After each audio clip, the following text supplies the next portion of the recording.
Welcome back to the Deep Dive. Today we are opening up a file on Norse mythology that's less about the big clash of godly armies and much more about the agonizing, quiet cost of ultimate desire. And our subject is Frey, the magnificent Vanir god of fertility, abundance, and, prosperity. That's right. When you think of a deity like that, especially one who literally oversees the flourishing of life. The one who makes the world bloom. Exactly, the one who brings the harvest. You just assume they must be fundamentally satisfied. I mean, they have dominion over the very concept of enough. But our sources, they present this really profound paradox. Frey had everything that defines wealth and power, including these unmatched legendary treasures. Right. Yet he felt this consuming, this gnawing emptiness inside him. And that void is what drives the entire narrative we're unpacking today. It really is. So our mission, our deep dive, is to analyze the story of how Frey decided to fill that interior space, the depths of desperation he sank to for love, and the absolute staggering world-ending price he paid for it. For a moment of what he thought was happiness. We're really talking about the ultimate trade-off here. Existential security for emotional fulfillment. And this story, it goes right to the core of choice and consequence. It shows that even the high gods can be victims of intense, almost shockingly human emotion. Very human. Frey makes this impulsive, terrible choice, and the full, catastrophic consequences, they won't be truly realized until the very end of the world. Until Ragnarok. Until Ragnarok arrives and the final accounting is called.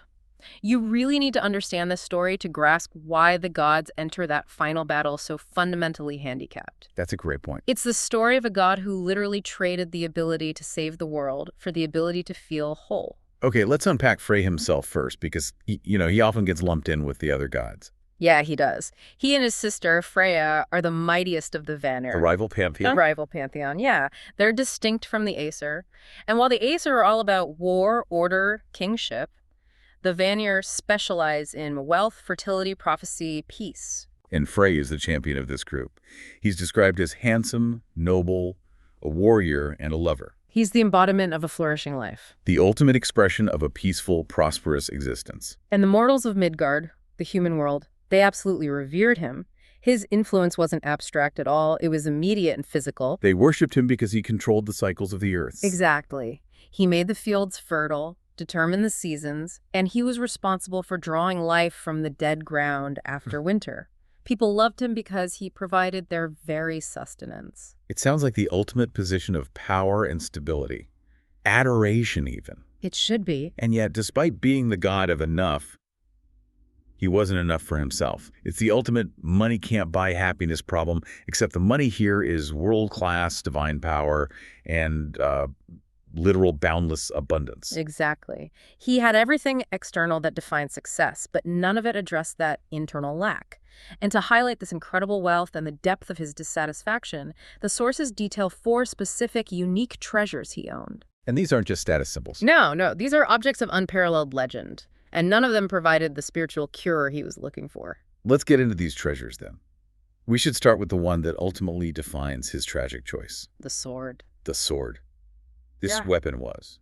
It was utterly unique. It transcended the power of, standard divine artifacts. It was described as being so powerful, so magically charged, that it fought entirely by itself. Just think about that.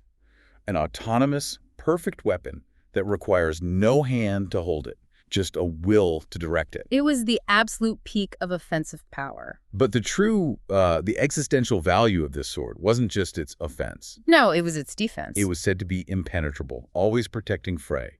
No other sword could pierce its magical shield. And here's where we connect the dots to the cosmic stakes. This is the critical part. The sources explicitly state that this sword could even prevail against the flaming sword of Surt, the fire demon. And that is the critical nugget of knowledge you need to hold on to. Surtur is the catastrophic giant from Muspelheim, the realm of fire, who is foretold to emerge at Ragnarok and burn the entire world. The ultimate, literal, existential threat. So this sword wasn't just a powerful weapon, it was Frey's ultimate, guaranteed insurance policy against the end of days. It was the only known counter to the final cataclysm. And yet, even possessing this unparalleled security left him feeling cold and empty. Completely, which sets the stage beautifully. The most crucial defensive artifact in the cosmos couldn't defend against its own internal dissatisfaction. Okay, let's move to the second item. This one speaks to his power over the material world. Gullinbursti, the Golden Boar. Another masterpiece. Right. This one created by the famous dwarven brothers Brock and Eitri. Right, the ones responsible for some of the greatest godly treasures.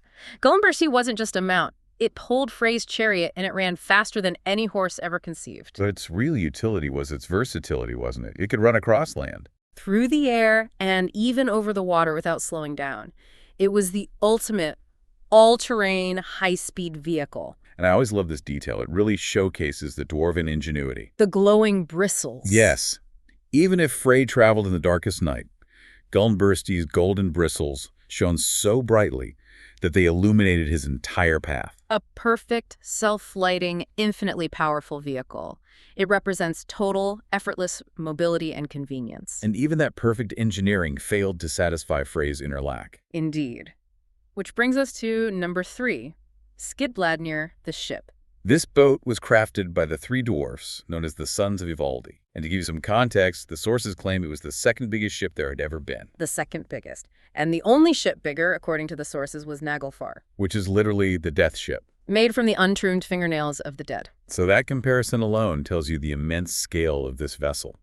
This is a massive warship, a floating city, but its size isn't even the most magical part.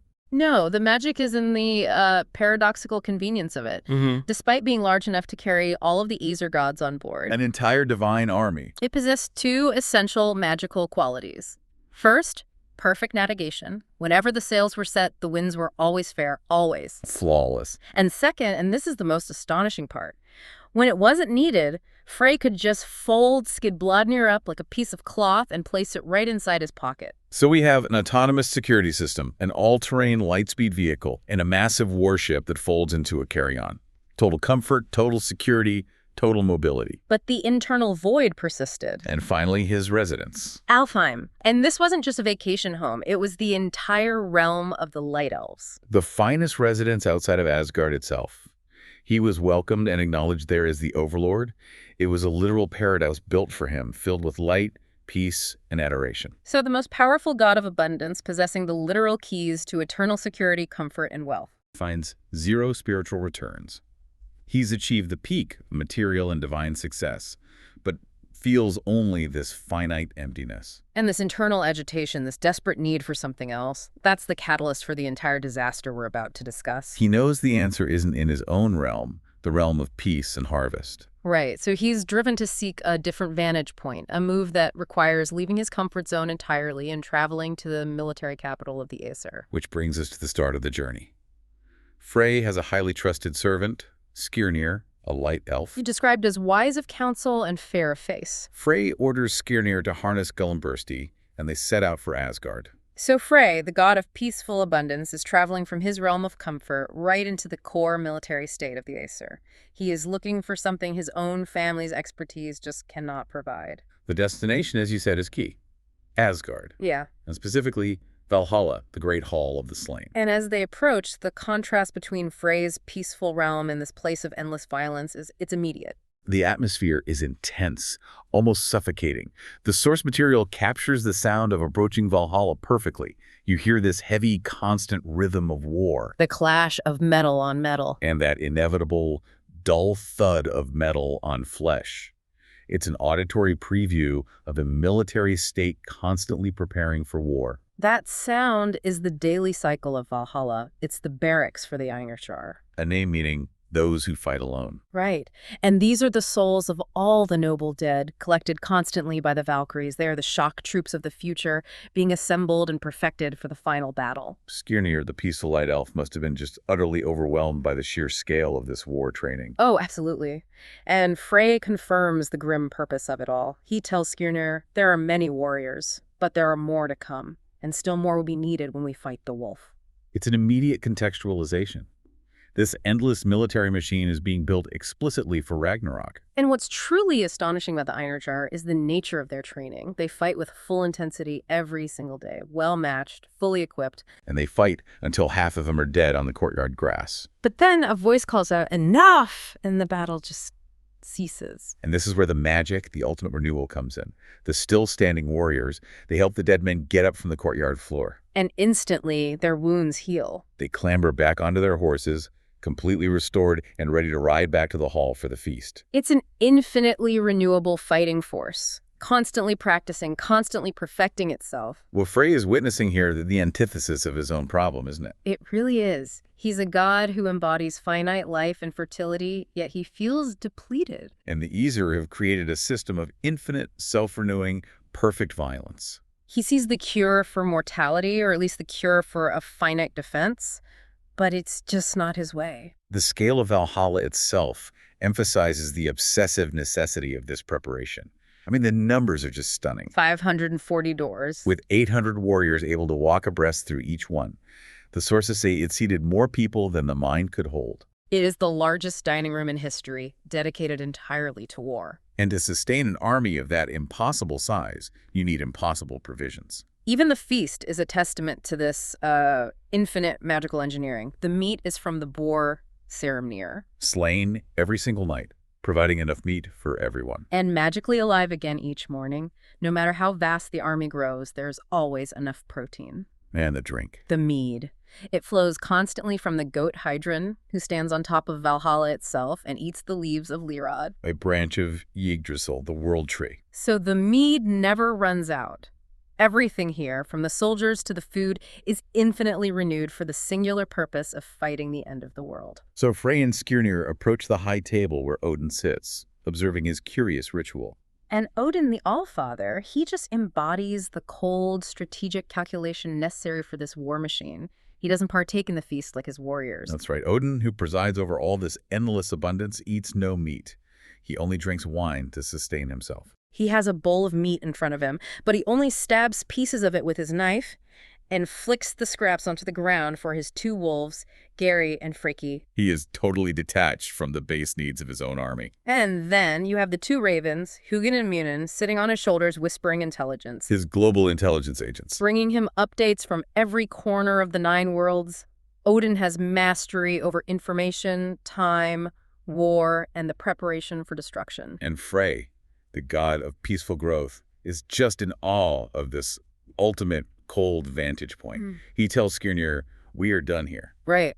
He wasn't there for the feast or the ritual. He was there to ensure Odin was occupied with his army, securing his ability to make a critical transgression. This is the turning point. Frey leads Skirnir away from Valhalla and into Odin's private hall. And Skirnir, terrified by the impiety of the act, waits outside. Frey walks alone into the hall and commits the most arrogant act possible. He climbs up onto the Litskelf, Odin's observation throne, the seat from which the All-Father can see literally everything that happens across all 9 worlds, past, present, and future. So Frey, a Vanir god, is appropriating the chief god's ultimate perspective. He's seeking the answer to his internal void by trying to look through the eyes of the ultimate strategist and ruler. And the vision starts. He scans the worlds, south, east, and west. He searches for the source of his happiness, but finds nothing. The divine wisdom he stole doesn't provide the answer. But when he finally turns his gaze to the north, the realm of the giants, the very edge of the civilized world, he sees it. He sees the thing that was truly missing in his life. And that forbidden gaze, enacted from a stolen seat of power, seals his fate. And Skirnir, waiting outside, immediately knows something catastrophic has happened. Frey emerges from the hall, and the look on his face is something Skirnir has never seen before. The journey back to Frey's home is completely silent. The divine arrogance has been instantly punished. But not with violence, with obsession. The psychological collapse is swift, and it's profound.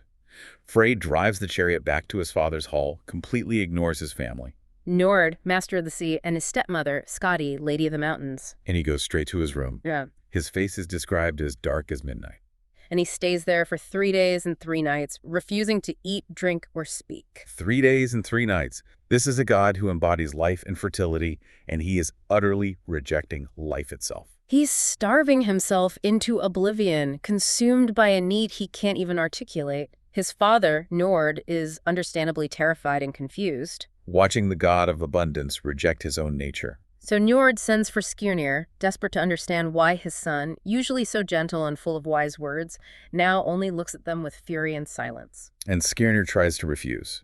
He confesses he's afraid of Frey in this dark, volatile mood. But Njord insists, pointing out Skirnir's loyalty. Ask him. Do what you can for him. He is your master. Skirnir has no choice. He has to confront his desperate lord. So he approaches Frey, who's looking out at the sea, troubled and clouded. When Skirnir finally pressures him, asking if he is angry or merely downcast, Frey breaks the silence. With a confession that immediately shifts the blame from love to divine retribution. Right. He believes he is being punished for his arrogance in daring to use the All-Father's holy seat, the Hlidskjalf. He claims that for this transgression, his happiness has been taken from him forever. He uses this theological justification to explain his despair, but it's really obscuring the fact that he is just heartbroken and obsessed. And then he describes the vision. This is where you understand the depth of his need. He looked north, and he saw a dwelling, a splendid house at the edge of the world. And walking up to this house was a woman unlike any he had ever conceived of. She was a giantess. Confirming she exists far outside the realms of the Vanir and the Aesir.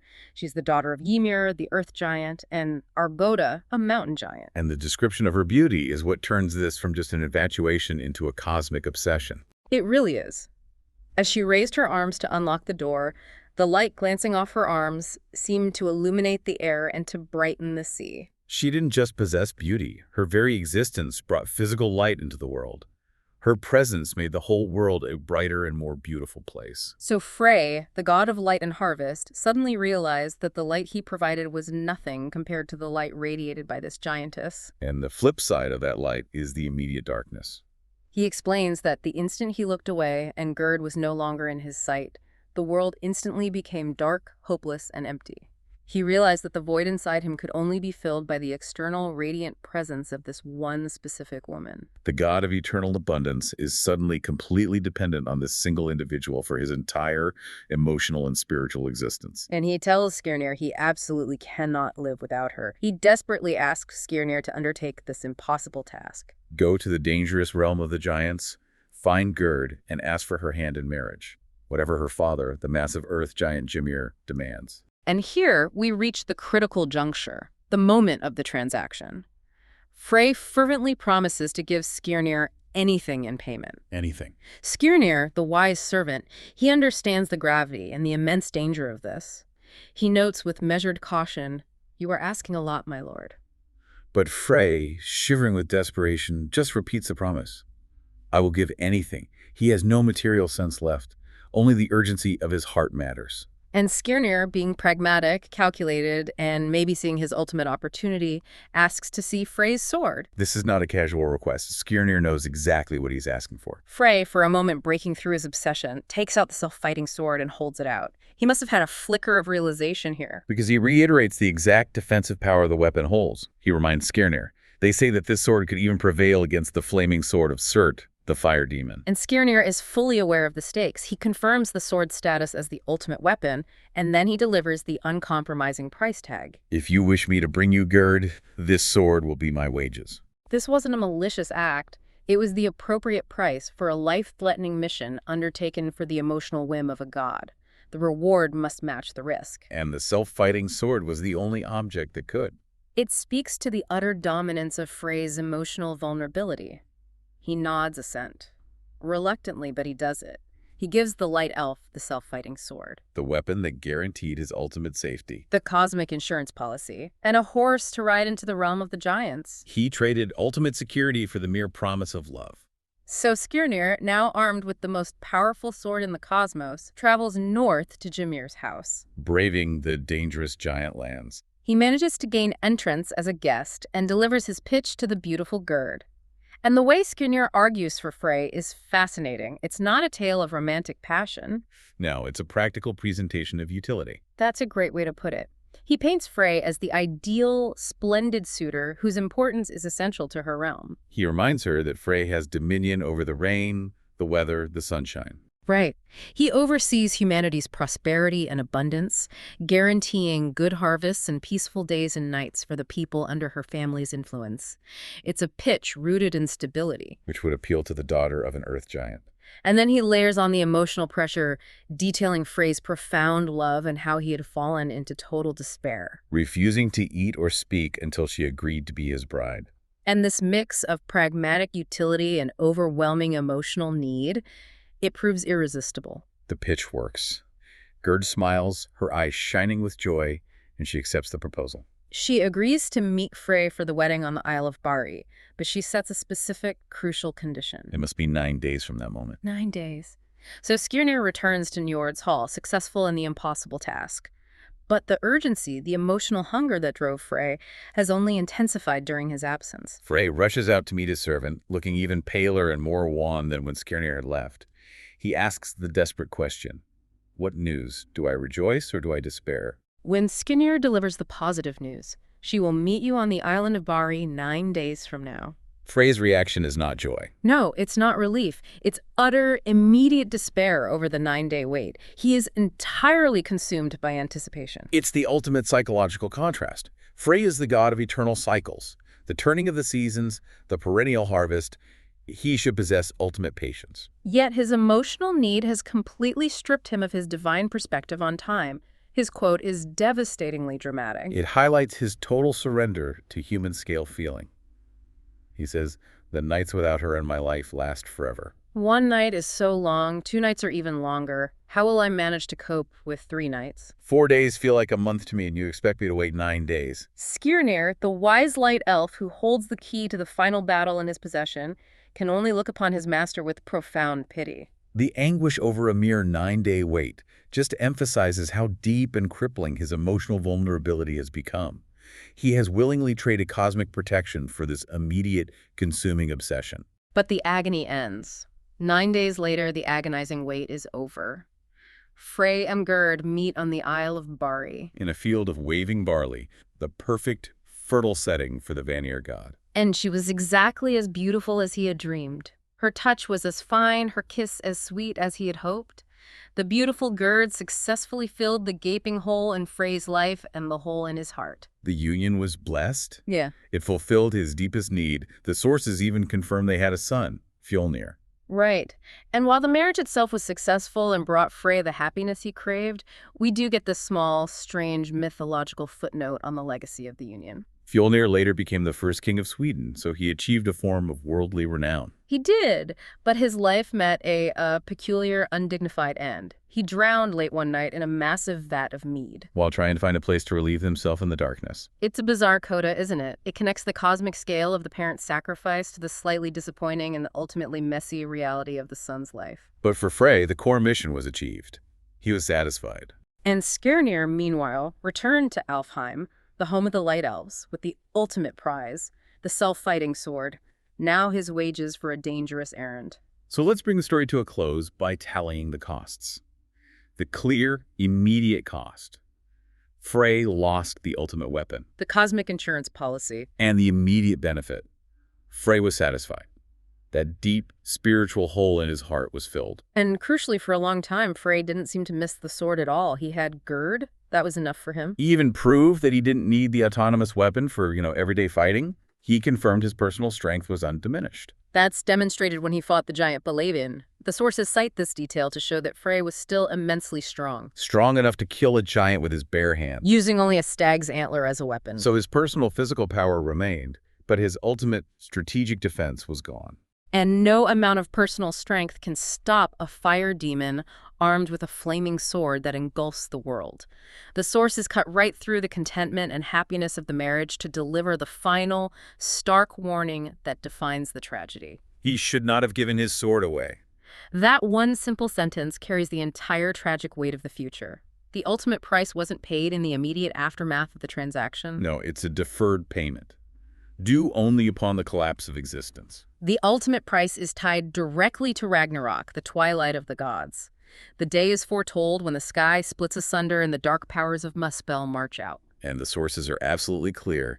Frey will wish he still had that sword. And we know exactly why. He needs the defensive power of that sword against Surtur, the fire demon. The same demon that weapon was uniquely capable of prevailing against. It's a terrible irony. It is. The sword meant to defend against the ultimate collective darkness was traded for the personal cure for his internal darkness. It forces us to analyze this ultimate trade-off between emotional fulfillment and existential security. When Frey looked through the Hlidskjalf, he saw a vision of life so necessary, so beautiful, that the mere thought of living without it made the entire world dark, hopeless, and empty.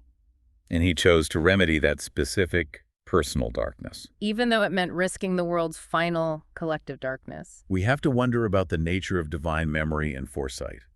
Did Frey, when he gave the sword to Skirnir, just momentarily forget the threat of Ragnarok? Or did the intensity of his desire simply outweigh the gravity of cosmic responsibility? It suggests that even the gods operate under a hierarchy of needs. And emotional necessity sometimes trumps ultimate survival. That's the chilling conclusion. Frey traded the weapon of his life's ultimate defense for 9 nights of agonizing anticipation and a lifetime of love with Gerd. It's a transaction that defined his happiness but doomed his fate. Which brings us to our final provocative thought for you, the listener. Frey gave up the one object that guaranteed his life and the integrity of his realm during the most devastating war imaginable. So we have to ask ourselves, what deep human need, love, belonging, peace, purpose, would you trade your ultimate protection for? And when the sky splits asunder and the wolf finally comes, would you regret the trade? It's the terrifying question. Because for Frey, the answer is already written. We hope you gain a deeper perspective on this great god sacrifice. We'll see you next time for the next deep dive into the source material.